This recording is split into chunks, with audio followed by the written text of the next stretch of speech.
आप लोग जो इमरान रियाज खान को पकड़ रहे हैं, कि ये इंसानियत है? दोस्तों, इमरान रियाज खान के बेटे अब्दुल्ला ने सोशल मीडिया पर वाज़ेह पैगाम दे दिया और साथ ही साथ रोते हुए इम्पोर्टेड हुकूमत की छितरोल भी कर डाली। आप इमरान रियाज खान के छोटे बेटे की बातें सुनकर हैरान जरूर होंगे कि किस तरह एक शेर बाप ने अपने शेर बेटे की बेहतरीन तरबियत की है। इस छोटी सी उम्र में किस तरह अपने ईमानदार बाप की सोच के मुताबिक चल रहा है। दोस्तों, वीडियो एंड तक जरूर देखिएगा ताकि आपको इमरान खान के शेर इमरान रियाज की अजमत का अंदाजा हो सके। तो इमरान रियाज खान को पकड़ रहे हैं कि ये इंसानियत है? तो जो आप लोग कर रहे हैं ये बिल्कुल गलत कर रहे हैं। आप लोग चोर हैं, डाकू हैं, लुटेरे हैं। आपके साथ तो पुलिस भी मिल गई है। अगर आप इमरान खान के साथ होते तो आपको हम ये ना कहते, लेकिन अब आप लोगों ने ये कर दिया है। इमरान खान के पास वापस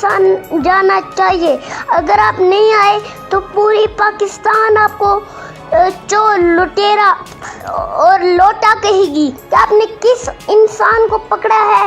वो इमरान खान का साथी है और आप लोगों ने क्या किया है, उस इमरान रियाज खान को जंजीरों से बांध दिया है। तीन मर्तबा आप लोगों को टक्कर के लोग मिले हैं। दोस्तों, इमरान रियाज खान के छोटे बेटे ने भी हक और सच का अलम बाप की तरह उठा लिया है और सारी दुनिया को इम्पोर्टेड हुकूमत का चेहरा दिखाकर अपने शेर बाप इमरान रियाज खान के लिए मदद की अपील कर दी है। सारी दुनिया को पता चल गया है कि पाकिस्तान में किस तरह के करप्ट अनासिर और जालिम लोगों की हुकूमत है। दोस्तों, इमरान रियाज खान के छोटे बेटे अब्दुल्ला की वीडियो देखकर आपको भी अंदाजा हो गया होगा कि पाकिस्तान के साथ कौन गद्दार है और कौन वफादार। अगर आप भी इमरान रियाज खान को सपोर्ट करना चाहते हैं तो इस वीडियो को ज्यादा से ज्यादा शेयर करें और लाइक भी करें ताकि हम इमरान रियाज खान के बेटे की आवाज सारी दुनिया तक पहुंचा सकें।